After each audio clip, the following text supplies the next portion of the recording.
Welcome back to this series on recovery from child sexual abuse with a focus on abuse occurring within the family of origin. Today, we're going to be talking about being seen, connecting, risk taking, navigating boundaries, vulnerability, determining authentic choice, feeling our yes, feeling our no, and all of this is practiced in the macrocosm of our everyday lives, but it can also be practiced in the microcosm of what I call the dance floor. So, we have a special treat today. We are joined by a dear friend of mine, an amazing soul and being, artist, dancer, change catalyst, Toni Bergins. Thank you for being with us. Hello, you're welcome, of course.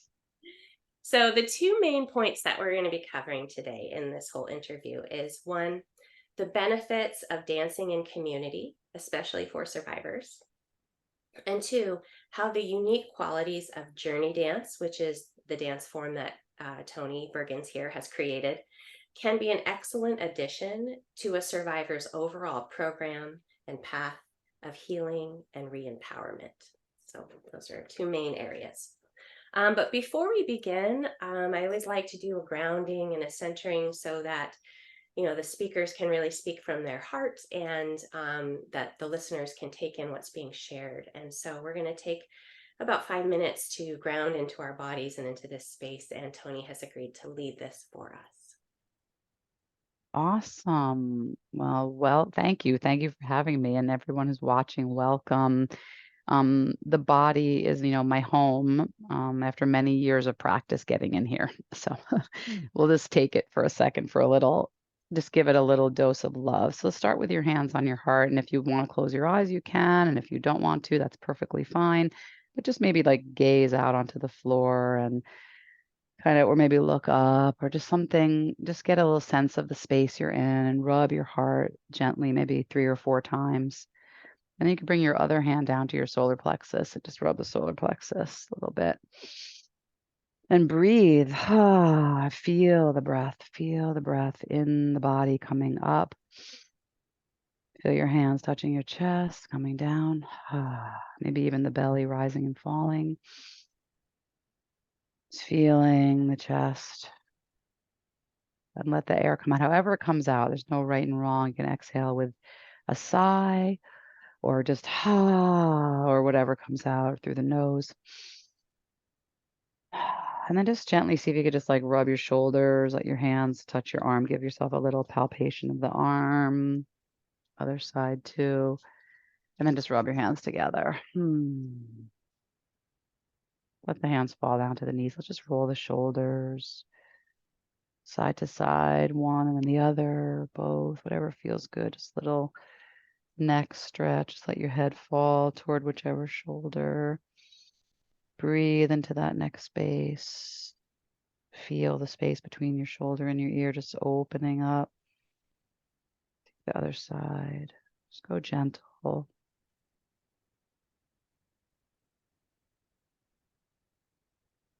Just breathing into that side. I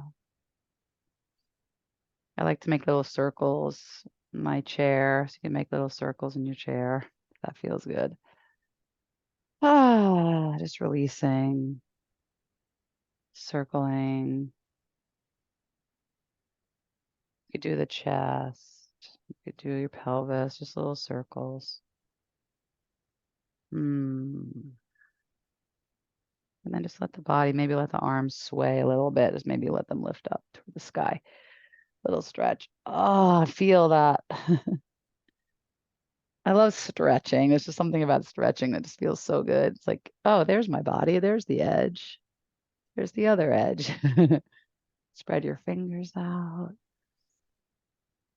You could lean back or forward, whatever feels good. Just don't hurt yourself. Don't hurt anything. Just go slow. Yeah, you could make some shapes. See your hands in front of your face. You could do some, I like getting weird. I call it getting weird. See how the body moves. Do your wrists. Hmm. And you can come back and just feel what it feels like to feel all of that. I lose track of time when I'm moving, so I have no idea how long that was. That was great. Thank you so much, We can Toni. go for a few more minutes. Okay, we're good. So just breathing, settling. Just notice the skin. It's all like kind of, oh, hello. It just got awakened.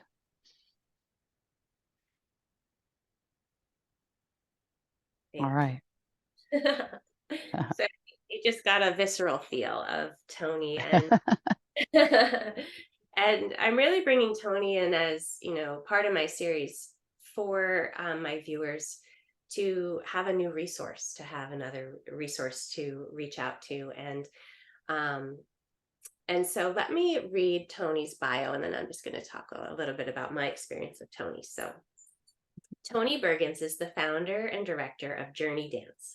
She is an artistic alchemist and catalyst for people to transform their angst into art and their vulnerability into strength. For 25 years, she has helped people find a new sense of self esteem, inner wisdom, emotional health, spiritual practice, and total well being. She leads an international team of over 1,000 Journeydance facilitators, spreading joy, healing, and passion for life. She has offerings online and in person, and she has a private practice in her emotional transformation method. And her sense of humor and authenticity makes Journeydance programs accessible to all. So, how Journeydance connects to our community and our topic, I'm just going to read a little bit from my notes on a key need that I feel exists for survivors of child sexual abuse.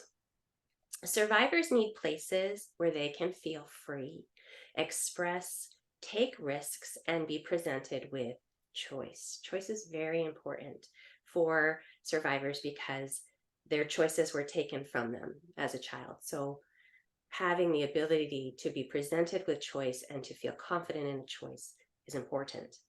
So much happens in every moment on the dance floor. It is a place to work out the feelings of boundaries. And for survivors where our boundaries were violated, navigating boundaries, being able to allow people in and to say no when it feels right and to figure out how to do that dance can be very tricky. Um, on the dance floor, we have the opportunity to choose to connect and to choose to be alone and to know that both choices are great choices in any given moment and how to feel and navigate making that choice. It is a place where one can really feel the yes and the no on a body level. So before a survivor is able to say no with their voice, the first place they say no is with their body. So that's a real important connection that needs to be repaired for survivors. Survivors long for this practice. They long to connect and take risks, enjoying life. However, in order to have a place to play and practice, the safe container is essential. And that is, my intersection with Journeydance. And in each video, as you know, if you've been following this series, I share a bit of my own story as an incest survivor. So when I first met Toni, it was 13 years ago. And dance had always been an important part of my journey, an important part of my life. When I was a young child, dance was my form of prayer. And when I would dance, it was very spiritual, and it was the place I knew I wasn't alone. So I would dance and I would feel spirit, I would feel connection. And it was a very sacred expression for me. And as I got a little bit older and started to move into the realm of pursuing a career in professional ballet, which I did from a young age. I went to conservatory. That really pulled me away from this special connection and from the Mm, spiritual feel. And so when I first came to Toni's module one, it was like the first training for Journeydance guides or facilitators. Um, you know, I think the work of that week for me personally was going back to navigating once again,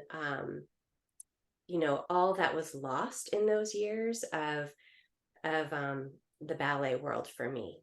Mm, And the ballet world as a survivor was a place where I played out a lot of the trauma of my childhood. For incest survivors, a lot of times we have a lot of strong emotions inside. We have anger, we have rage, we have grief, and it feels enormous. And for me, I didn't have a place to put that. I wasn't mhm, able to acknowledge my reality. I wasn't able to say, this person did this to me, and that's why I feel all these things. So mm, what I did, and not every survivor does this, but what I did was I turned it in on myself. And so mm, all of that rage and all of that anger and all of that grief, I sort of the ballet years were a form of self-abuse. And mm, so seeking myself, um, at that age, I also had an eating disorder, and all of that was my body and my being saying, hello, there's something deeper going yes. on here. And Wow. and so I'm grateful. I'm grateful that I had an eating disorder because it signaled me that something deeper was going on, because I knew being in this competitive world of dance was not who I really was. It Mm, was, having an eating disorder and telling people I was eating and lying about stuff. That wasn't who I really was. mm, And yet I had inside of me this huge anger and this huge, like, terror. And I didn't know mhm, what to do with it. So, but by the time I went to Mod One, I had already done a lot of years of my own healing. I had already become a dance therapist myself and got a master's in mental health counseling. But I gave myself this gift. How I joined Journeydance is I gave myself this gift at the end of my graduate program to go and have some time to just process myself. And it was a summer, and wow. and it was in that time that during that time that I really was feeling just sort of a sadness and a sorting out of those years of where I was really on a hamster wheel. I was really thinking that if I could perfect myself, that I Mm, would be lovable, of and course. even though I was being seen on stage, it was performance is a form of masking and a form of hiding. And that's not Mm, how I wanted to be in the world. mm. Toni, I'm Ooh, going to this over to wow. you a little bit. And just would you talk to the audience about, what is journey dance? And especially I want people to hear about what happens in the Mod One training, because even if Okay. someone's not a dancer, I feel like it's such a transformative week for people. And even if they think I'm not going to go train other people or dance or Mhm. teach other people, um, to have that for a personal process, I think it's so amazing. So just tell us a little bit. Oh, absolutely. Well, your story just I'm just going to riff for a second. Just so powerful because oh my God, I didn't know all of that. I mean, I think I knew all of that later, but I didn't know all of that at that moment when I met you. You were another being in the space with us, and we do our thing. We create the sacred space and we drop people into these really what must have been very intense. I mean, even though you're already a dance therapist, coming from all this, the history you just shared, I mean, it's just a wild, it feels like a wild stew when you see Journey Dance from the outside, but it's really quite organized. So just to alleviate anyone's fears, I mean, you're obviously extremely courageous and brave. You came back into your body through dance and, did tons of healing. So Journey Dance, really what it is for me, because I've been doing it for so long, it's kind of like I'm in the meta state. Like I have to go up here to get out of and talk about it from above because I'm so in it. I live it. It is the really, truly, it's the ability to, as you said it really well earlier, to feel your emotions in a way that is productive in a weird sense, releasing, processing on the dance floor and doing it actually overtly, not just because it's in there, you don't know it's in there, but actually offering people a chance to feel and to do all of these things with the body. The body has been separated from the mind. Like there's been this like fake separation that's been made over, many, many years of study, and us becoming more, I guess, progress and intellectualism. Like we've now risen up and now we think, right? So thinking sort of trumped the body. But the problem is the body and the mind are absolutely interconnected and interwoven. So if we are not in the body, we're really not, we're not um we're not cohesive. We're like doing a disassociative, like very mild separation, not like a full dissociation, but we're doing some kind of a dissociative experience where we're not in the body. So the whole entire purpose of journey dance is to get into the body in a micro sense, like where we're so in the body that you can actually see your own self, you can feel your own self, and you're not just copying another person's movement and learning a technique or style through imitation, which is, a lot of what, when you learn ballet, you have to like learn from the teacher and perfect it and get the move exactly right. This is much more sensory. So it's very wild and chaotic compared to controlled and, step by step.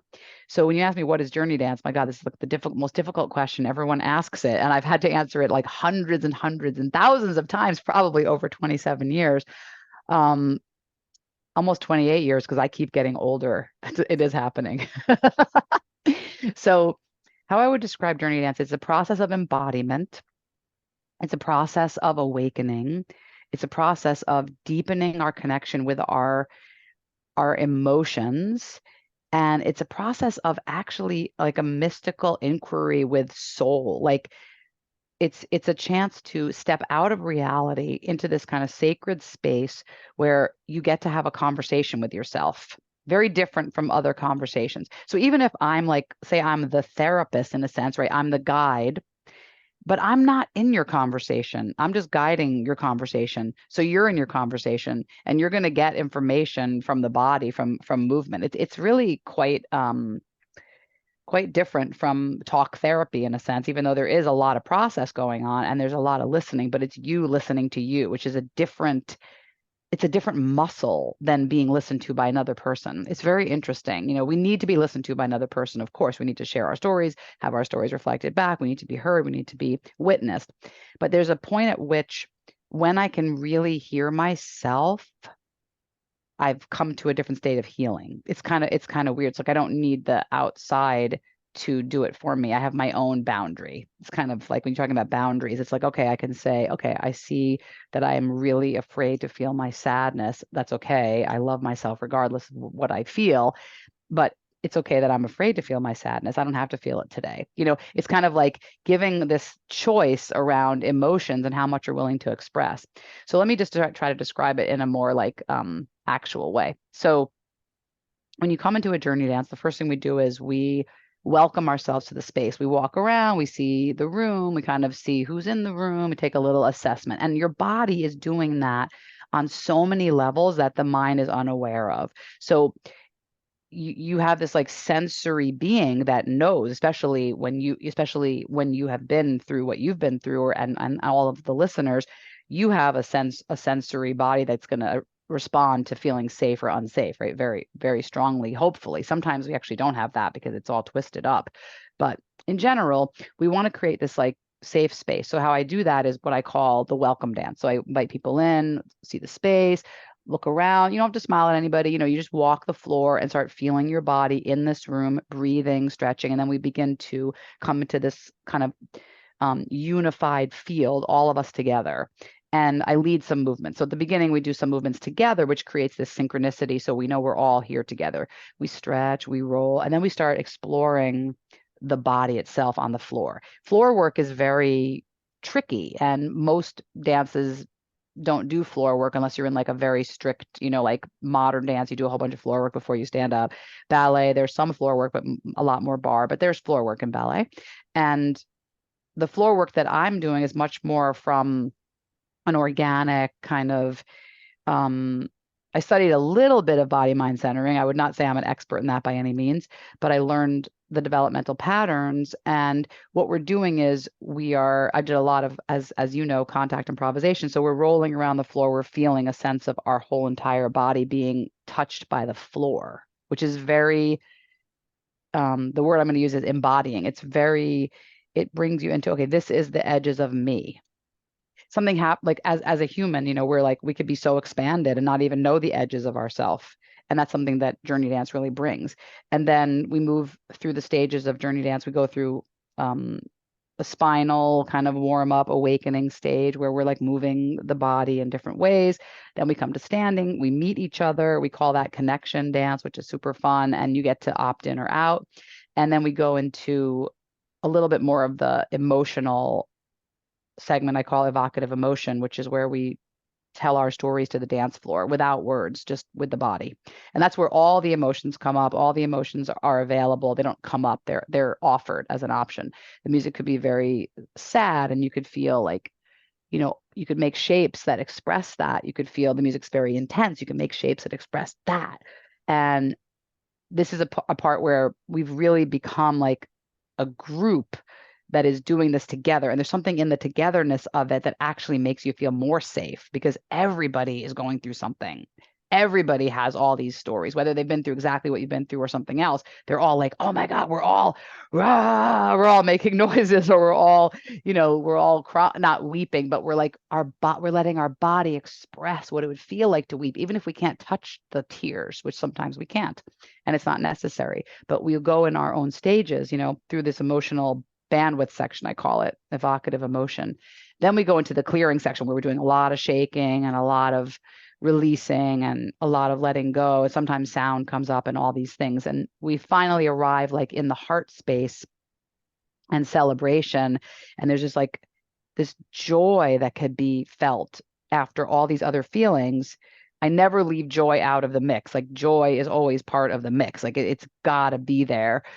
It's funny because my mother's name is Joy and my co-facilitator's name is Joy. So I say joy like many, many times in the day because I always remember. I never leave joy out of the picture. And then the actual, the feeling of expression alone is just so joyful. Um, and then coming sort of to the end of it all, we end up in this heart space where I like to create some connection with the people. Like we've had a little bit of connection, but there's another place where I feel like if we created connection here, something would happen. We could be seen, we could be felt, we could be known. And I've studied a lot of different dance forms and a lot of different therapeutic models, and being witnessed is absolutely key to healing. So we sometimes would create a little dance where I would hold the space for you and you would dance, and then you hold space for me and I would dance. But it's all wordless. And sometimes people connect so deeply in the wordlessness and hug each other at the end, just for sheerly either mirroring or being seen, even if the heart feels sad or if the heart feels joy. There's no judgment of that.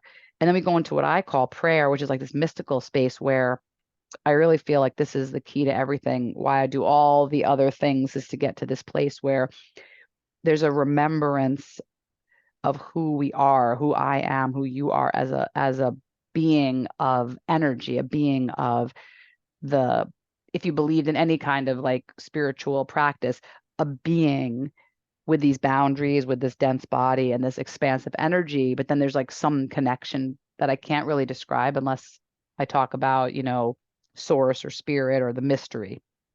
And just somehow most people feel it. They feel this connection to themselves at the deepest core level. And then we feel grateful like that we have a body in this way. That's kind of like the story of Journey Dance. And then we come to rest and rejuvenate, like bring everything back together. And that's kind of the end of a Journey Dance.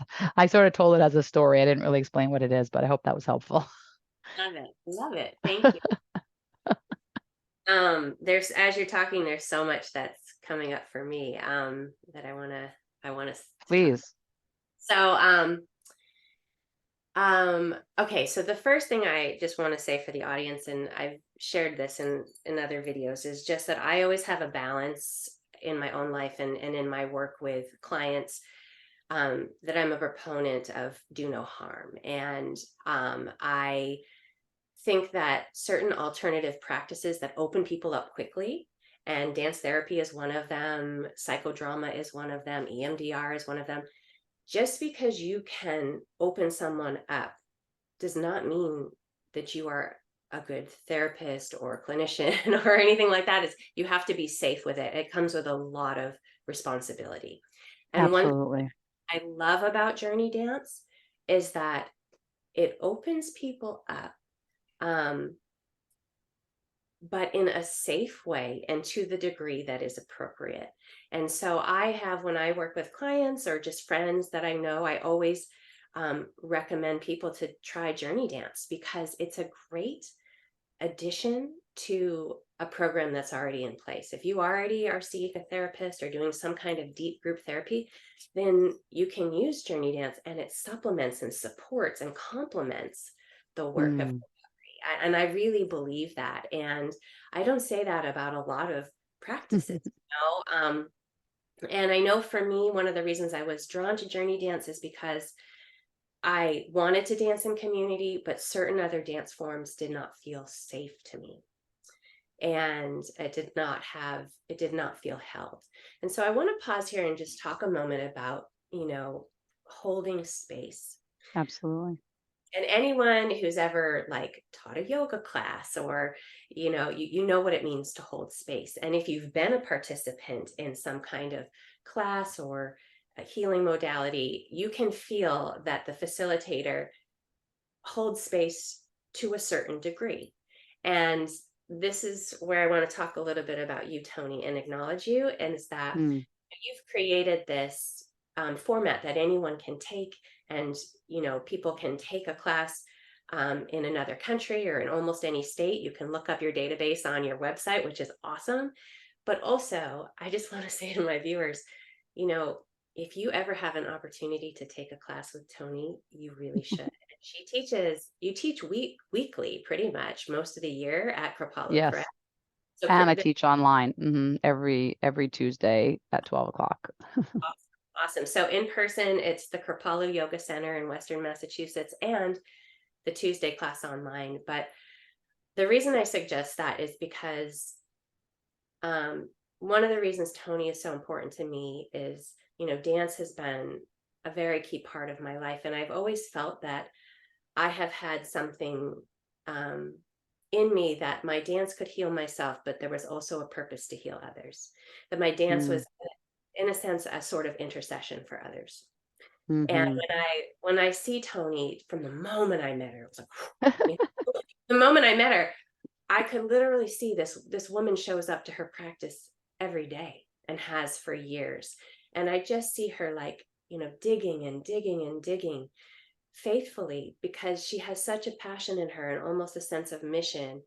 to create a space where people can bring the wounds of their life and have a place for healing for that. And I think she does it in a practical way. She's created this dance form, and she has other, expressive arts forms now that she uses. But she's also done it on what I feel is like an energetic level. And I know Mm. that when she passes on, all that she's done will continue on. Like it really will. So I just want to Mm. on that, Toni, and I want to give Wow. a way of You're gonna make me cry now. yeah. I was already like thinking I might cry, but Uh-oh. I said this, but I want to share, Toni, how I felt that, and how that benefited me, and why I think, you know, if I know a great practitioner, I'm going to say, go see them if you can, and Mhm. um, when I came into your presence and onto your dance floor, um, there was a feeling in me that I had so much darkness in me from what I had lived Mm. through. And not only the darkness, but the years of holding like the rage and the anger and Mm. being so angry, but not knowing where it was supposed to go, right? And and that I just felt if anyone saw this in me, they would know I would be found out. They would know that Mm. lovable, that I wasn't worthy, all of this stuff. And I really had no place to bring it. Mm. And when I came to your dance floor, and especially during that first week of the Mod 1 training, I just felt like I could bring it there, that it could come out and it could be seen. Um, Mhm. and it wasn't anything I said, it was just in my movement, it was in a sense. And I know that that happened, Tony, because you had the capacity to hold the space Mm, of the depth of my darkness, mm. you know, and yeah. And for survivors, if that's in a therapeutic session, that is where I honor therapists who can hear the details. The details are re-traumatizing, and they're Yes, traumatizing people to listen yes. to. And there's also a non-spoken way that people need to be seen for all of who they are, including the dark Mhm. edges. I needed that, and I still need that. And your place was a place that I don't think was a coincidence in my life, that I connected to you and found that. And so I just want to acknowledge that, and to Mm. say to my listeners, if you have a chance to dance with Toni, do it, because she offers something very unique. And her other facilitators do amazing work too, but she really has something special. Mm.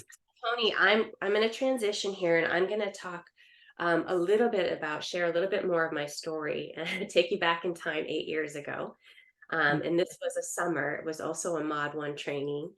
And this time I was an assistant to your program. Yes, I remember this one. Whew. And at the end of the week, it was such a sweaty, hot week. We did a lot of dancing, and we had an opportunity to dance to live drumming. And it was right before lunch, and I remember I moved my body right next to this drum. And as I danced, my 4-year-old visited me and said, I was transported back to being in my home at 4 years old. And my 4-year-old just said, like, look, no one here has your back. Like, it was like, no one here has your back. It was transported in time. And then she just said these words to me. She said, why are you hiding? And Mm. I started crying, and I think I cried for the next 3 days. But what that did for me, and it was the moment, and I've written on this, is I knew that this was like a door had blown off, and I knew that I couldn't not be a public advocate for survivors. Even though I was doing work for survivors, I knew that I wanted to grant myself the the freedom to just say I'm an incest survivor in my everyday life. I couldn't. I remember this. Yeah. And so, Toni, maybe I'll turn this over to you. Do you remember that moment, and what was that like for you to process that with me? Because I know that you did. It was so crazy that you just said that. I remember saying to you, I said, "I feel like you have an invisibility cloak." Do you remember that? I said that to you? You I did was say like, you can just like disappear and then reappear." And I was like, and that's so I just remembered that just now when you said that your inner 4-year-old said, "Why are you hiding?"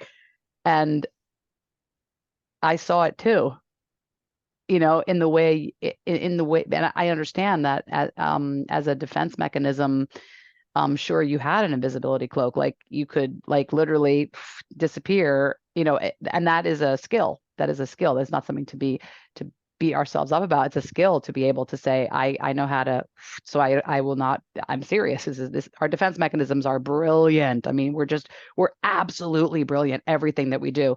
And that's one thing I want to say about the whole work is that anyone who's on a spiritual path right now, a healing path, like you're on, Rebecca, is to acknowledge that all the things that you use to defend yourself and all your defense mechanisms, your whether it's your mind, whether it's dissociation, whether it's the invisibility cloak, whether it's you do the things you do to diminish, or maybe you're way big and you do this opposite thing, whatever it is that you do, it's the right thing for you that you needed to do in that moment, and to never beat yourself up for that, because that's the way to heal, and then to unpack it.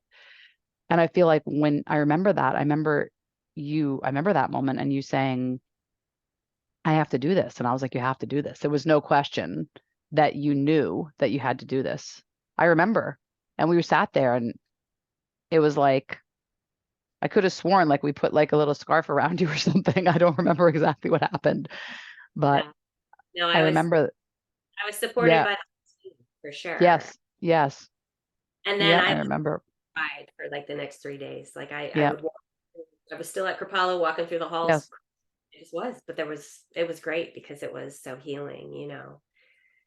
Yeah, one Yeah. thing that I'll say about that is I always bring a team with me. I'm not a solo act. It was something that I tried to do for years, and I realized that people have so much emotion that I don't think actually being a solo act is a good idea. And I always had at least four assistants at every training. And then I just said, okay, these people, they're my assistant team. And we'd bring in a couple of new people every once in a while, but the team became really solid. And then we had our skills of like how to like assess who is needing our attention, and how one person would always hold the big space and two other people would always be holding the edge space, and checking in. And we have a thing we do called the Journeydance hold, which is very intense, but it's not direct face to face holding, like where I hold you and hug you. It's you lean your back against my body and we put like a blanket between us so that there's no weirdness. And like we create the space where you put your arms on your own heart and then our arms go around, so like on top of you, to give you compression, which is really important for everyone.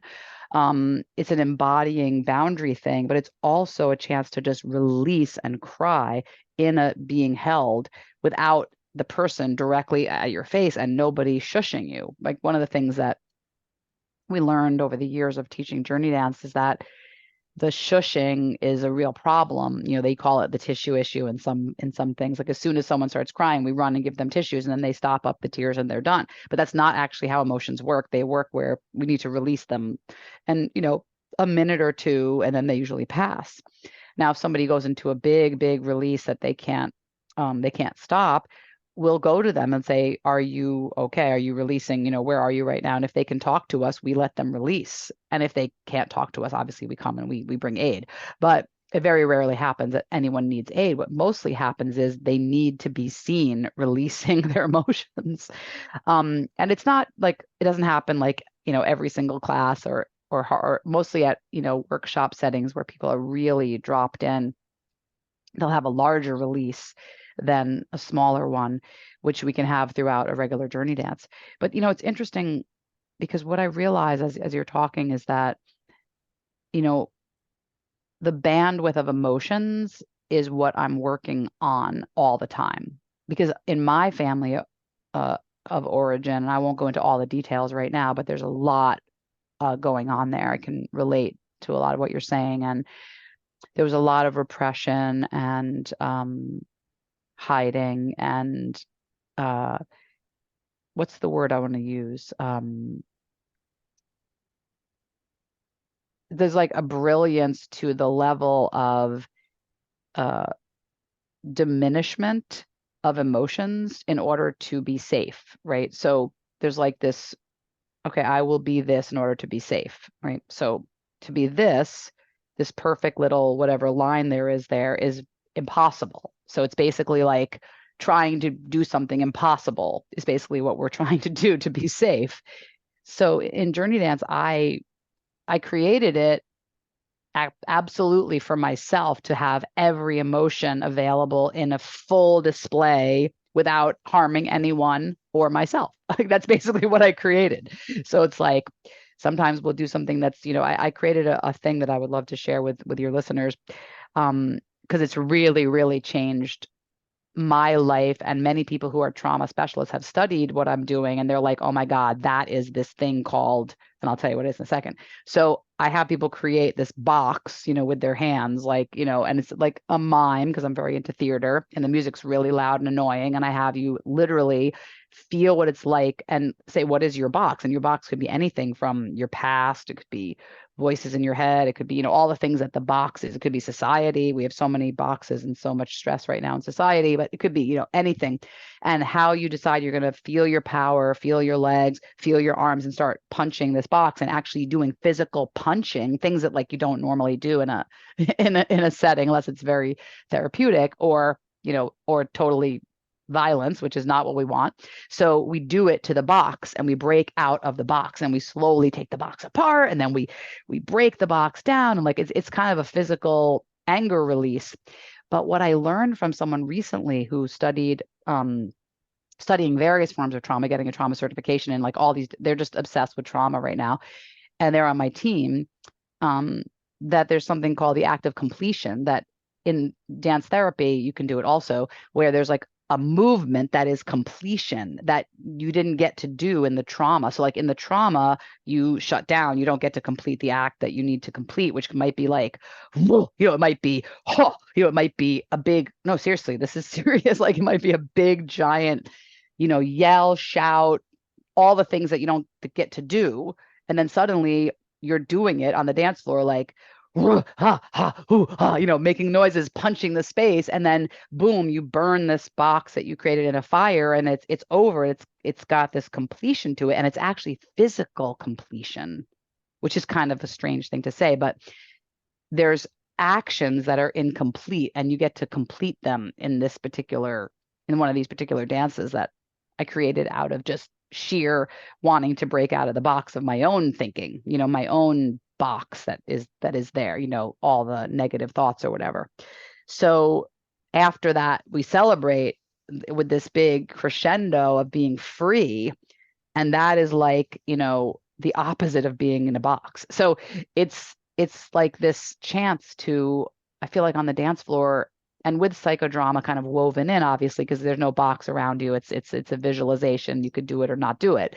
But I asked people like, what's your box made of? Is it like, concrete? Is it wood? Is it glass? Like if you punch it, does it just instantly break or does it hurt your hand? You're in there and you're feeling like, what do I need to do to let go of this old? Because nothing is really there. It's not in the moment. It's in the psyche. It's in the body. It's in the past. So it's really interesting stuff to just consider that as an act of completion. But on the trauma level, I just wanted to share that. That's one of the larger ones. I don't do that dance at every single class. But when I do that dance, people are like, what was that? I feel so good. And there's something about releasing because we don't release anger in a safe way, especially women. We really don't. We don't have anger release as a thing. We could do a lot of yoga, do a vigorous vinyasa, do all the things, stand on our head, but like to be able to punch the air and release something and burn it is a very different kind of feeling. Yeah, yeah, and so much of this is shamanic, comes from indigenous practices, right? And the transmutation, and um, I love that work. I love that it can be morphed and nothing's wasted, and Yes, I mean the shamanic work is a whole nother. I am not from a shamanic lineage of Peru or Mexico or Russia or any place where people are now studying all the shamanic lineage. There's even Celtic shamanism, but I'm Jewish, and in the Jewish religion, the Jewish culture, we do a lot of, I wouldn't call it shamanic, but I'd call it ritual, a lot of ritual, a lot of um, letting go of the past, a lot of forgiveness and self exploration. There's tons of self exploration in the Jewish traditions.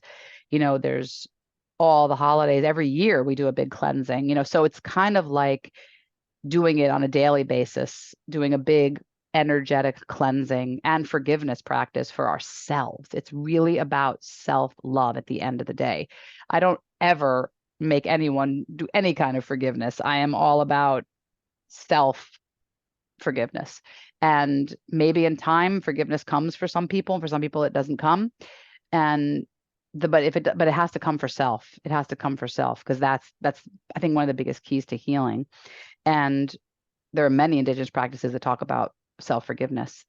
Uh, what I do is I ask people to actually hold their heart, like as a physical, I don't mean this heart, like the organ, I mean the heart, like the love, hold their little one, hold their heart, hold the energy of love in their arms. Now you do it with, a scarf, and I have it become a thing. And it's so powerful to have a conversation with your heart, because your heart might say to you, you know, hey, you never pay attention to me, or hey, I'm so tired, or I feel so broken, or I'm so sad. Why don't you let me grieve? Because we are such a happiness culture that we don't really support grief.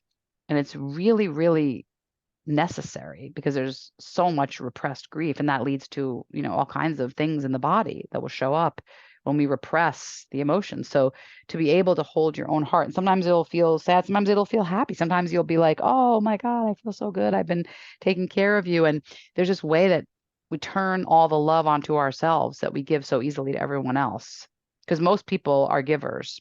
even if we've been hurt, we still give because we want to help other people never be hurt like we were, so it's like this constant stream of giving. And at some point we have to turn that back on ourselves and say, okay, I love myself. I'm going to hold myself as well.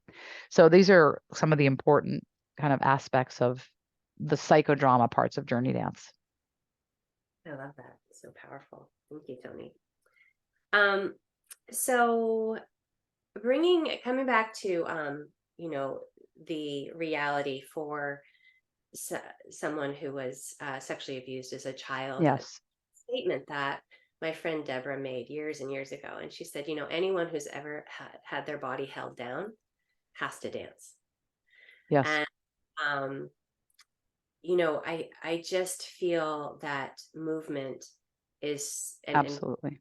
movement is so key for healing from sexual abuse. And Toni, I know 8 years ago when I was really starting to come into my advocacy work, like we talked about, the Yep. prevalence and later the Me Too movement of more and more people Ah, just, I think we see them now because we can talk about it more, but it was yes. always, right? Yes, it's a systemic problem beyond, I mean, our even our mind cannot even uh, uh, grok how many people, I mean, probably everyone, at least 3 out of 4 people have been in some way or shape or form sexually abused or Yes. sexually, harmed by a family member or a relative. I mean, it's the stories that I've heard so many stories and stories and stories. I remember you helped me really a lot at that time with with story sharing and talking about, taking out all the details and all the things because we were learning all about vicarious trauma at that time. And I knew it was a thing. And I've heard many, many stories. People usually come to me and tell me their stories. And, it's interesting. And I'll share this with you as there's something about movement and dance that creates a level of authenticity between people that is so different from just regular talking and getting to know someone from a mental place. And people do open up and tell me their stories and come to me, and I've helped many people. And one of the things that I've found most for people with, and I mean, and pretty much everyone in my client base, I mean, I would say probably 80% of my client base, or maybe 90, has been through sexual abuse of some kind. I'm not going to lie and sugarcoat that. It's a fact. And one of the things that I do when I meet with somebody is I'll share this with you. It's funny because I'm actually reading a book right now from the past, and they're actually talking about very similar stuff that I do. And I was like, yay, people I've been doing this for a long time. Someone comes to me and they say, I feel, you know, whatever they say they feel, I just go with that feeling. I don't try to like change the feelings. If they, I'm so frustrated, I say, okay, let's just feel that frustration for a minute.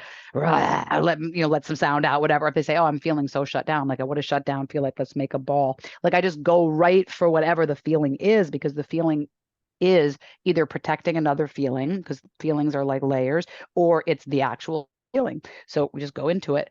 And I don't really have fear of feelings. And that's what's changed in all my years of practice, because I know that the feeling is the healing. Like, I mean, Louise Hay, all the things, feel it to heal it, but it's literally like some people, and I'll do it with them. So I'm really, really a strange practitioner. I will go into a ball with someone on the floor, and we'll both be in a ball, and I'll ask them what's going on, and they'll tell me, and we'll go deeper and deeper and deeper into what is happening. And in most cases, a big emotional release needs to come forth. And once that happens, there's a freedom, a space. It's like when you're so full of emotional holding, and there's so much energy to hold back the emotion, it's more energy than actually releasing the emotion. But we don't know that until we release the emotion, right? Because we don't know that. We think, if I let go of this emotion, it's going to be the biggest emotion. I'll be a mess. I won't be, but it's the holding of the emotion that's harder than the letting. That once the emotion comes out, it's like, oh, it's like a gateway to feeling. It's a very fine line to walk. And I'm saying this, with all integrity. It's a very fine line to walk when we feel ready to release the emotion, right? That needs to be released. But when it comes out, it's good. You know that when you have a cry you've been holding on to for so long, or like I'm the kind of person who I'll go to a movie and I won't want to cry out loud in public, but the story affects me so much that my chest hurts. I'm in physical pain, like physical pain. And I'm like, oh, I need to cry. And if I don't get it out, I feel terrible for days. So I have to like go into my room, get into a ball, and let the emotion out. I really do. Like I'm very emotional. And I when I hold back the emotion, I know when I'm living in my head that I'm just holding back the emotions. Yeah. So, and it's not really when I'm living in my head, I can't connect. Yeah. So And in what I'm isolated. So this is a thing just to like I just want to remind you all if you're listening, like if you're isolating because you're afraid to feel your emotions, what I want for everyone and for myself is to learn how to connect again in a real in a real way that is not shrouded with masks um, and fear and not being able to be seen because everyone needs to be seen. It's a human need. It's not just a fake thing.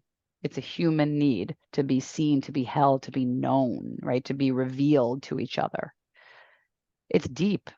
And the dance just opens it up because you're in your body and you're present. You're like, oh my God, I'm right here. I'm not here or there or in the past. I'm right here, right now. And here's what's going on. Yeah. It's presencing, really. And anyone who's been to any of your programs or your classes, like you get friends for life because the work does it connects you. Isn't And that the truth? I have so many deep friends through Journeydance for sure. I'm so glad.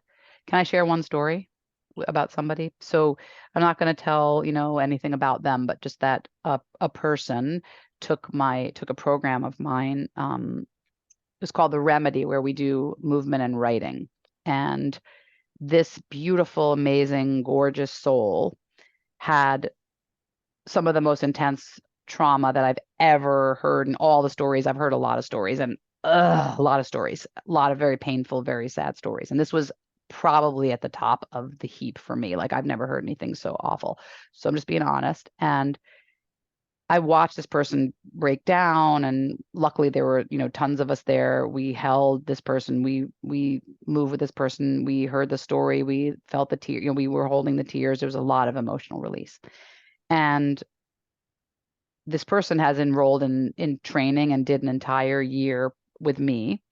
And I recently saw them at an event, and they are like, it's like I went up to them and I said, "You are so beautiful. You are just a shining light, standing up on the mic, speaking, reading, doing this thing from the total authentic present self." They were already a professional, but not with their full presence. And because of this whole year, and then they just hugged me and said, this has been the most transformative year of my life from that moment of releasing and telling the story all the way through until now. And they're in their like, mid 60s.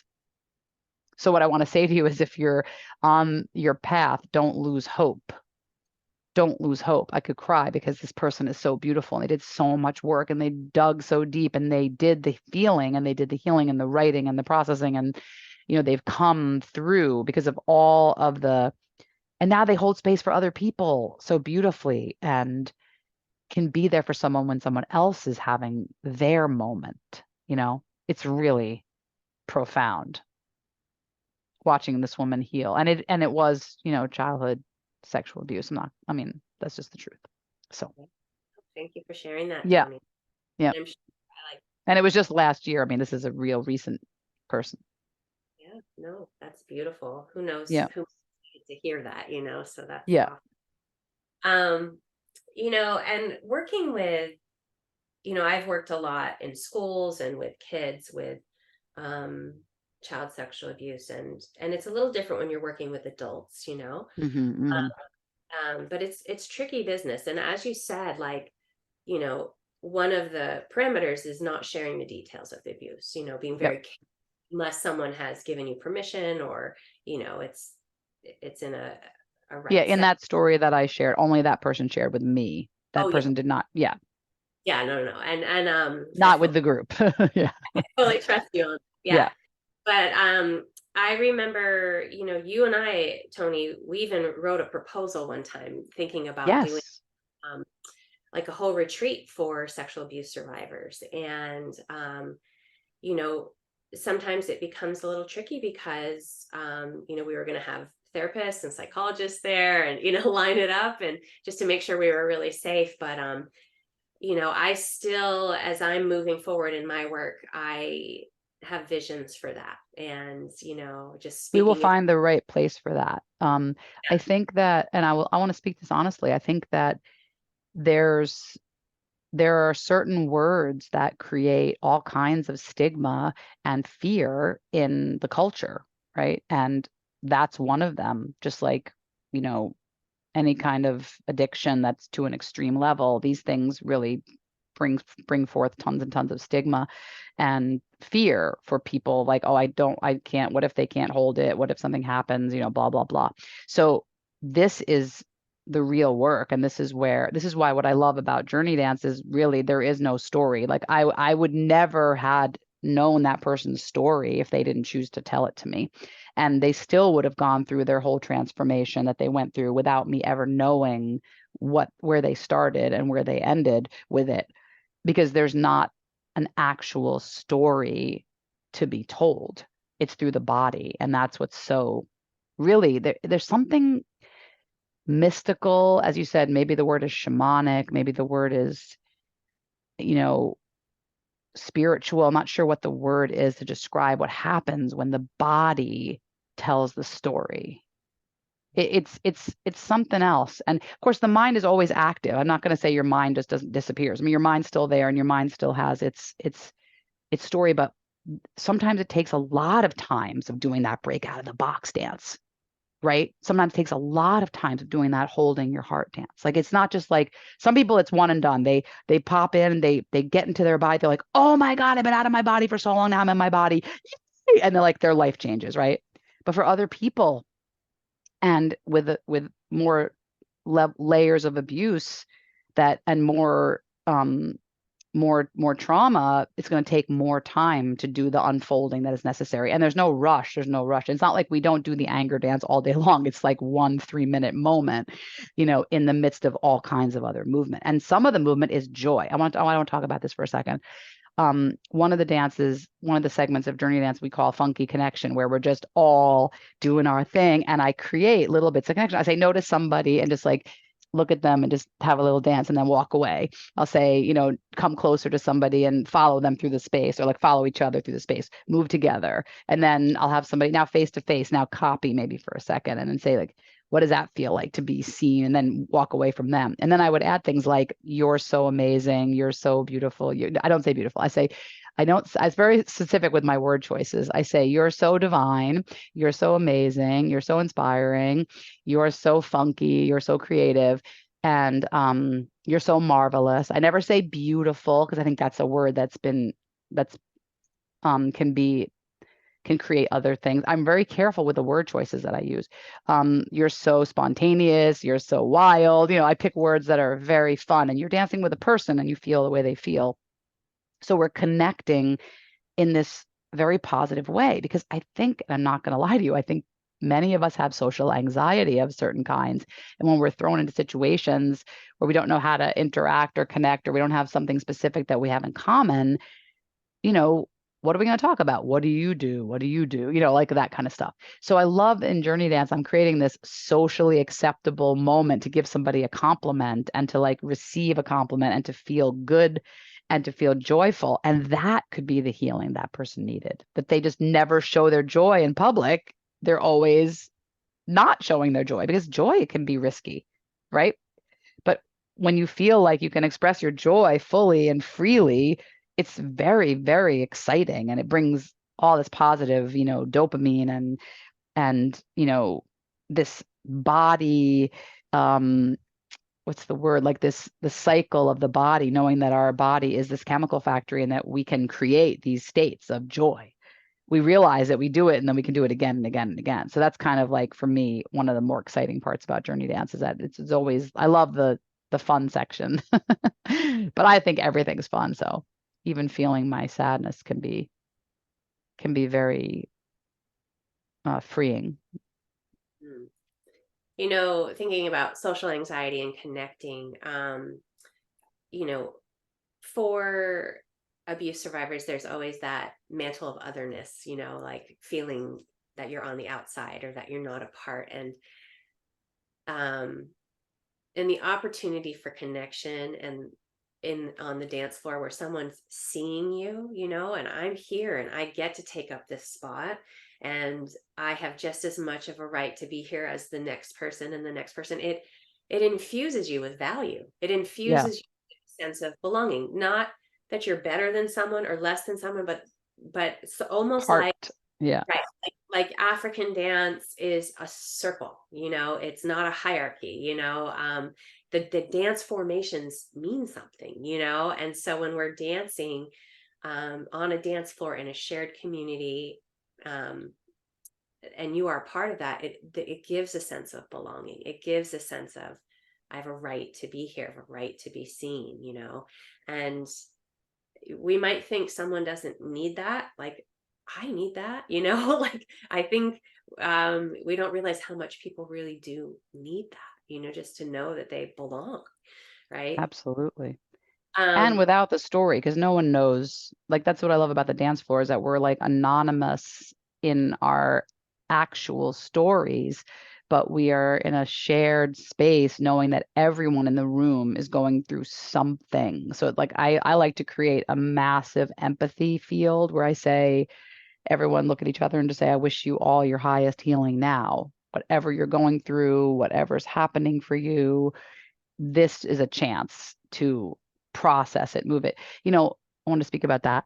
I think that processing, I remember it was Matt Kahn, he said something on, I watched some video of his like many years ago. And he said something so amazing that I love that I want to share with all everyone who's a survivor on this because it's so important to hear this. I loved it. It was brilliant. I'm going to paraphrase it probably badly, but I don't know if you'll ever find it, but this is what he said. When we've been hurt, the body, the mind thinks, aren't you done with this already? Can't you be done with this already?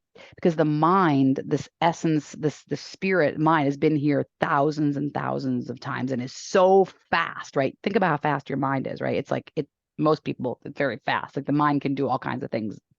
The body is this brand new little innocent creature that has only been here for as long as you are, right? So mine has been here some 50 some odd years. So the mind has been here, it's like an eternal thing. So he says anybody who says you should hurry up and get over it has no idea what they're talking about. And I know that sounds harsh, but it's the body needs its own, yeah, every person needs your own time to heal. And when your body is ready to let go of that story, when your body is ready to be fully processed and digested of that thing, that's when your body lets go, not when your mind says it's time, I have to do it now, which is very abusive to the self, right? If we keep saying we should hurry up and rush our healing. So the journey dance process as this arc that it is, it's kind of like a W or an M or something. You go up with the energy and then come down to the emotion, then go up with the energy again, celebration, and then come down to the heart, prayer, bliss.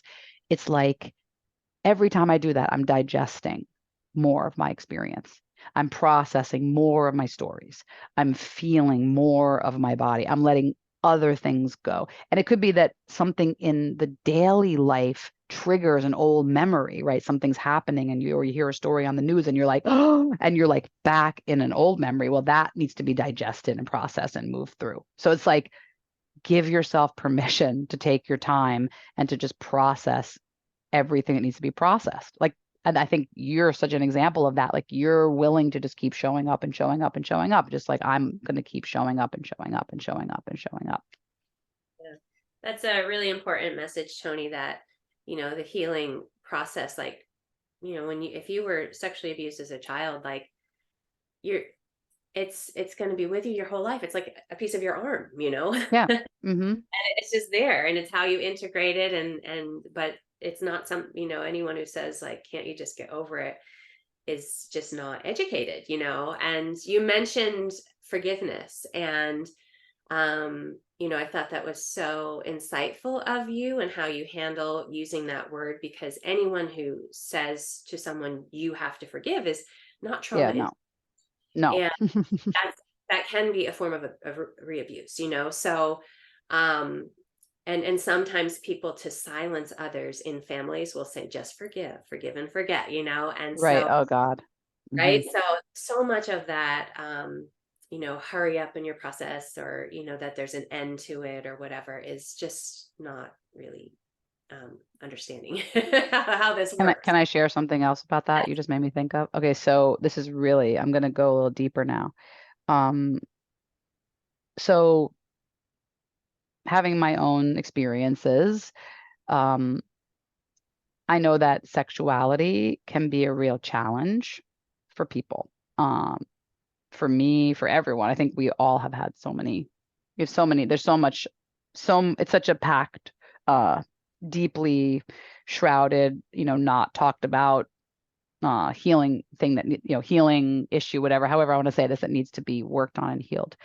And coming into your own sensuality, I never say like this is how I am. Like it's not like I'm a PG-13 person. I have kids and everything. But the point is, when I teach, I always talk about sensuality. I don't talk about sexuality. I say the seat of your sexual organs is where emotions live, I might say. But sensuality can be reclaimed. It can completely be reclaimed. I can touch my own skin and touch my own face and feel my own body and feel my sensuality. I don't have to be afraid of that if I can give myself that permission, right? Sexuality is a different story. That's going to be that might take more healing and more, as you said, it's like part of your arm, right? You've been through this. So we might have dissociative tendencies. We might have all kinds of sexual issues that come up in relationships, especially when we get really close to somebody. And if we're willing to get close, then as soon as you are willing to get close, then the masks come off and the things are revealed, and you have to be with someone who you trust and who you can process with, and that is my definite recommendation. If you can't talk to somebody who you're with, obviously this is not the right person for you, but I'm not going to give advice. um but you can reclaim your sensuality for yourself and then bring that to a relationship, right? But it's like if you don't have your own sense of self, it's very hard to bring that to a relationship. So in journey dance, I mean, whether we're like, swaying or moving or feeling in the music, and I'll say like, be like liquid or be like fire or whatever the imagination brings forward, you can feel again. And that to me is just, it's very sensual. And like then I can enjoy my life. I can enjoy looking out the window and seeing the trees, and the wind is my sensual, and the water is my sensual, and the dirt under my feet is the sensual. It doesn't have to be that it's all sexual, so I want to talk, just mention that through movement and dance, like when we do the embodiment work, when we roll around the floor, I call it total surface area dancing, or I call it every inch a mile, as you just extend onto the floor and you massage your whole body on the floor. The floor is your dance partner. There's so many safe ways to bring sensuality back and feeling back into the body, into the areas that numb out through movement alone, through movement and music. So I just want to invite that, because I know this is a part of life that is so it's so essential, and to shut it all down is a tragedy for our own experience, because of what happened in the past, to shut it all down for the future, so I want to offer that as an opportunity, because music and movement brought all my sensuality back, and it's mine. I don't need to do with anybody else. My enjoyment of being in a body. Awesome. I love that. Um, so I want to just talk about how a journey dance is accessible. And what I love about um, journey dance is you don't need any skill. You don't need to have any I know. I dance. was like, as a ballet dancer, you walked in there like, what are we doing? Flying around the room like that.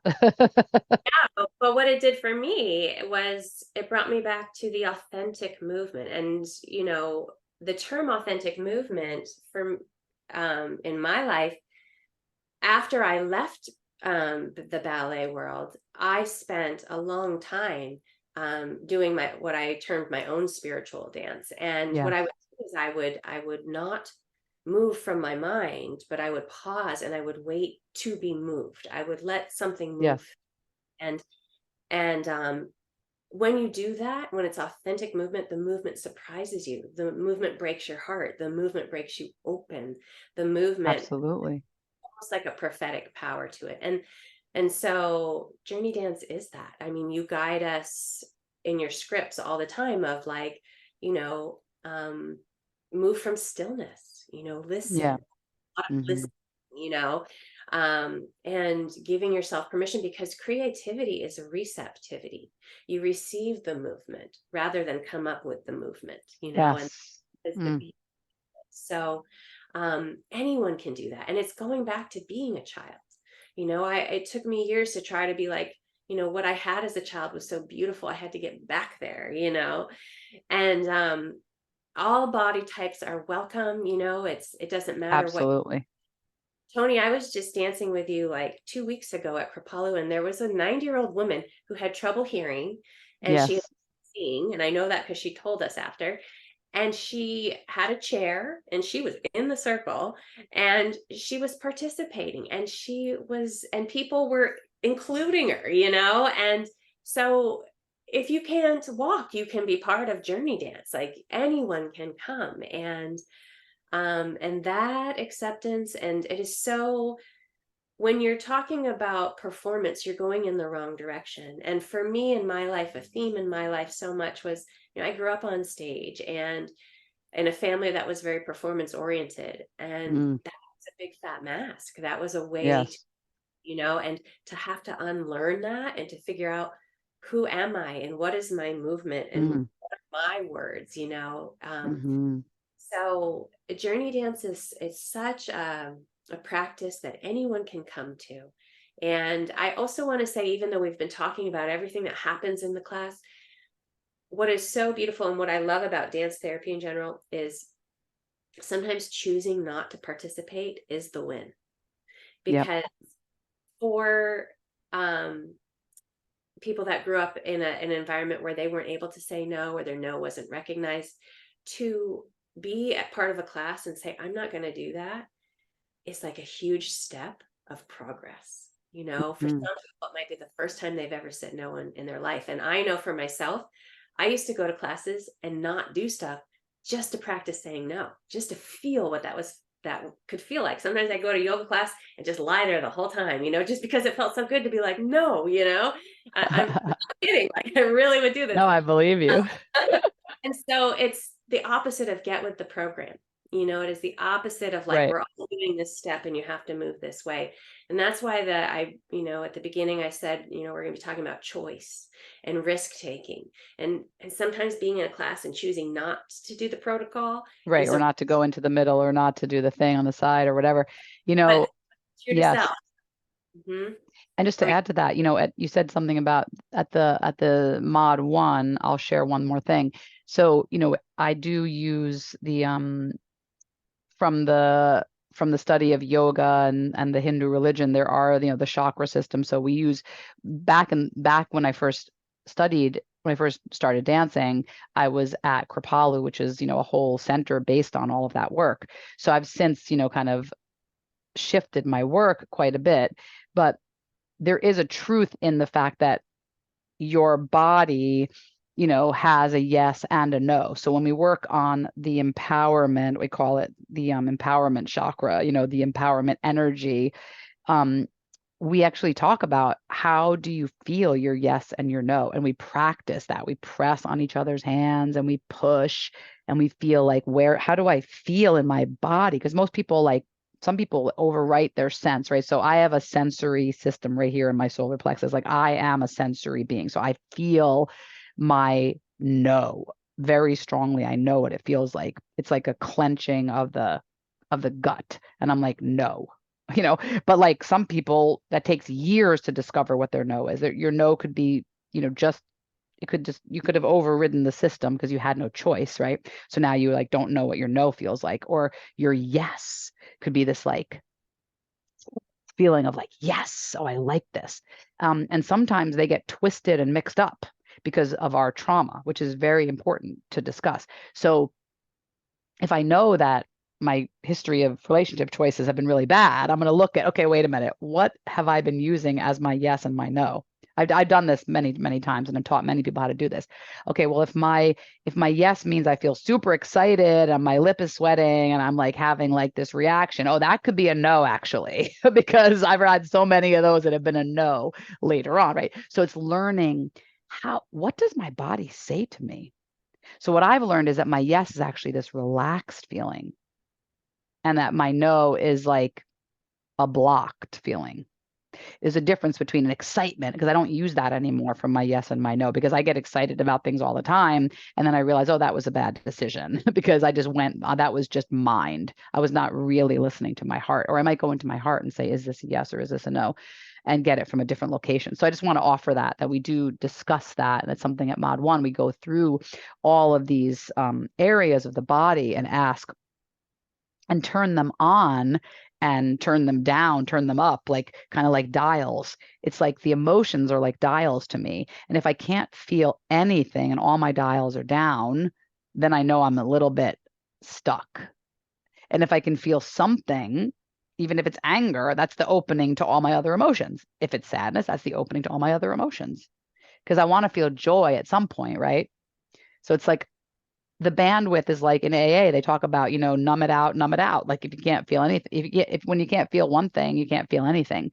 So it's like, it's almost like I want everyone to have a dial so they can say, okay, you know what? I can let myself feel a little bit more and a little bit more. And that goes for the sensuality and the presence in the body. And the more we can feel, the more present we can become. I remember when I met the Dalai Lama. I feel very lucky. I'm one of those very few people who met the Dalai Lama in person, touched, the whole thing. Crazy story. I'll go into it another time. I'm actually writing a book and it's in the book. But the Dalai Lama was the most present person I've ever met. And to me, presence is not about being elevated or enlightened and being out of the body and being this like floating being. It's about presence, total presence. We're like, okay, whatever, I'm here. And that is what I want to be. Right. So that's like you teach most what you need to learn, right? I mean, that's just a fact. Everyone's teaching what they need to learn, right? So if I want to be present, then I'm teaching presence. How do I get more present? More present, more present. We all grow up in situations that we did not choose, and we grow up with parents that did things that they did. And, we have all of our systems are related to that. We know about attachment theory now. We know about, we have so much more information at our fingertips that we could actually heal with. And that's the beauty of all of these things. Sometimes it's a lot to go down the rabbit hole and dig into every single new thing that has been discovered. But if you know that, your anxious attachment or your avoidant or all the things, it might help you find like sort of a good match for your own healing. Because when we want to have a relationship, we want to be in relationship with others. We don't want to live an isolated life. So whether we do it on the dance floor or one-on-one, it's just that act of learning ourselves to me is actually an act of love to everyone in our lives. Beautiful. If that makes sense. I mean, when you know yourself, then you can be there for your family, your beloveds, your dog, your cat, whoever, right? It's like this self-knowledge is the awakening that we're most looking for.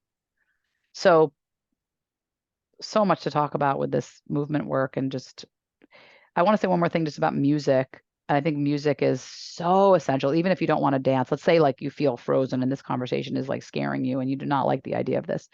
Music is your friend. Find music that you love. Just listen to it, because music it turns on other parts of our body. It turns on other parts of our brain. It does. I've studied music, upside down till Tuesday. And I make playlists all the time, and you can make a playlist for when you're feeling sad. You can make a playlist for when you're feeling angry. You can make a playlist for when you're feeling joyful, and you can explore even if you don't feel like moving yet. And then when you eventually feel like moving, even if you're snapping your fingers, just to get that body back into the relationship with you. That's the last thing I'll say. I just want people to know that music to me is the doorway. Yes. Oh, well, so many beautiful insights today, Tony, and I'm just so grateful that you were willing to be part of this series. And I know that for my viewers, having your work as a resource is going to be very important. So your website is journeydance.com, correct? Yep. You teach online on Tuesdays at noon, is that right? Tuesdays at noon, we have an ongoing class that's been 3 years going now. So this is our fourth year we're in, and it's been just amazing. We've had people from all over. And if you don't want to turn your camera on, that's totally fine.